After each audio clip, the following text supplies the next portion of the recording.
Okay? Yeah, thank you, Merrick. Gosh. Yeah, we got 10 minutes left. We've been doing stuff on the civics exam, which those viewers at home, will set up a time for the civics exam when I actually can have you take it, like in person. We'll figure that out. But continuing on. Ready? Take your notes. You ready? Boom. Jersey. All right. So we're looking at the portion of the notes after the Russo-Japanese War. Okay, so we got that taken care of. Now, the big focus on our attention is stuff that actually was covered pretty well in Chapter 27. It's going to be in 28. And it's the United States of America. Okay?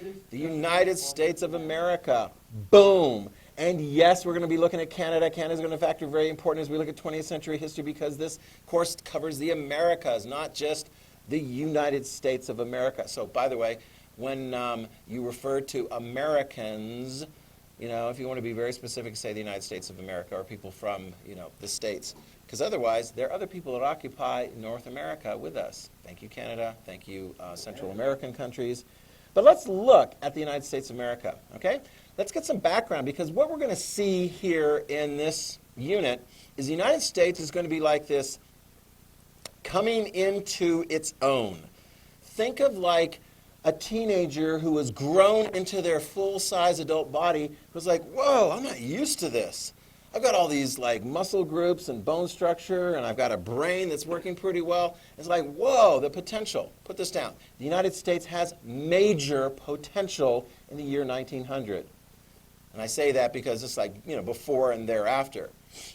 Biggest measure of that major potential, they're the biggest economy in the world. By 1900. They are the biggest industrial economy in the world, which is a big change from where the United States started out. And let's talk about that sort of like those years of the United States leading up to that point so we have an understanding of how they got to that point, and then we'll get into the questions like, well, what do we do? Do we get more involved in the world? Should we have an empire? Should we go to war with European powers? Because it's so many different questions. It's like, and then the last 100 or so years, we're like, well, we're still the biggest country in the world as far as industrial power. Although China is right up there now and creating all kinds of various different challenges. The 20th century is going to be very, very interesting. But here's the deal. In the first 100 or so years of the United States, we were weak. We were actually really kind of small and pathetically weak. We barely got our independence. You can laugh during this part. Maisie gets to laugh during this part. Jersey, who, because she's from Canada, she's going to be like reminding us how the United States did against Canada when Britain wasn't there. Anyway, let's back it up. The American War of Independence, Jersey, who helped the United States win? What European power like helped us critically to win? Jersey. Yeah, that's right. France. Thank you very much, France. Thank you. I mean, it could have gone the other way, but thank you, France. I mean, we get credit to ourselves and credit to France. But notice this.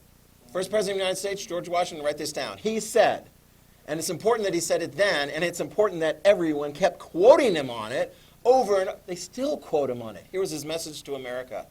Stay out of wars in other parts of the world, especially Europe. George Washington observed correctly that European countries were always fighting each other. And he's like, the United States should not be involved in those European wars. Because if you try to get involved, it's only going to end up bad for you. Right?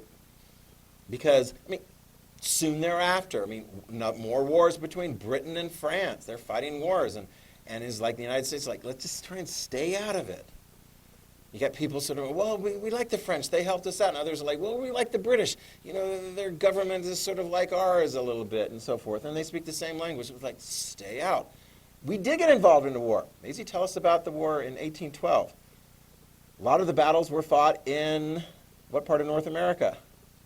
Canada. How did the United States do going up against mostly Canadian forces? The United States did very badly. She's truthing on you, right? And again, by the end of the war, the British were finishing fighting up against France, and so they were sending more troops over. The United States and Britain were like, okay, we're done. That was a tie. So the United States is still fairly weak as a country in the early 1800s. But, write this down, as we go through the 1800s, something is occurring. The United States is getting bigger. The United States is getting more people. The United States is taking over more territory. Okay, Cash, what is the group of people? That was pretty close, actually. Yeah, I did. I got it. Woo, check one. Okay, yay, woo. A little victory. What was the group of people that were like, we really don't like the United States. We don't like all those people coming into our territory. They tried ineffectively to put up opposition to the U.S. Who? Native Americans, yeah, Native Americans. Merrick, when I say ask somebody's name, it's good that you have it in your head and you got the answer. You can go, yay, I'm so smart. But yeah, the Native Americans, did they have the industrial wherewithal in order to like produce the equipment and military defense? No. I mean, it was very, very bad for Native Americans. Our country spread from coast to coast. Okay, Merrick, question. Where did all these additional Americans come from? I'll give you a clue. Immigrants coming from what part of the world? You can say a continent. Very good. A lot of Europeans, write that down. A lot of Europeans coming in, and within a very short period of time, and very quickly for many of them, they're like, I'm an American, right? A lot of European heritage among the Americans coming in to our country. Really sucked for the Native Americans. Okay? Now, sometimes we had to make deals, like, for example, the Louisiana Purchase. Hint, purchase. We bought it from France. We got a bunch of land from them. Sometimes we made a deal with, like, Britain. They're like, hey, you can have British Columbia. We'll keep Oregon and Washington and Idaho. All right? So sometimes you had some deals going on there. Sometimes we're like, hey, Florida or Spain, we want to buy Florida. You don't look too strong. So we bought it from them. Can you tell me, Nikki, how did we get California, Utah, Nevada, New Mexico, Arizona? I think I got most of those. I like Texas. Where did we get that from? Did we just buy that from somebody? Or was there like a war? You remember? There was a war. We took it, not from a European power, but Mexico. Write that down. Yeah. In the 1840s, the United States of America went to war with Mexico. Yes, it was over Texas because Texas had gotten independent from Mexico, and the Texans were like, we want some help from the United States. So Texas, the United States joined each other. Texas joined the United States. And the United States is like, we got your back. And so when war occurred between the United States and Mexico, Emily, was it close? Who won? The United States did, yeah. And we took all of that territory, what is now the southwest part of the United States. We gave Mexico some money, not a lot, but yeah.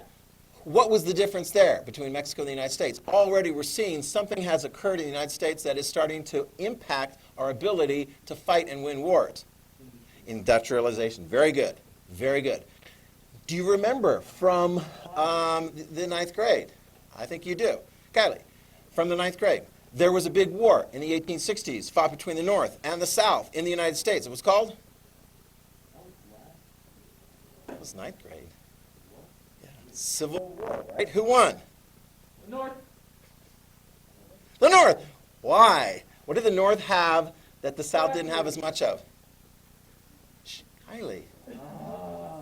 Lots of industrialization, lots of weapons and so forth. The South had good generals. North had just a lot more people and a lot more factories and so forth. So listen up. Shh. Here's the deal. The United States continues coming out of this Civil War, and it continues growing and growing and growing. Look at this chart.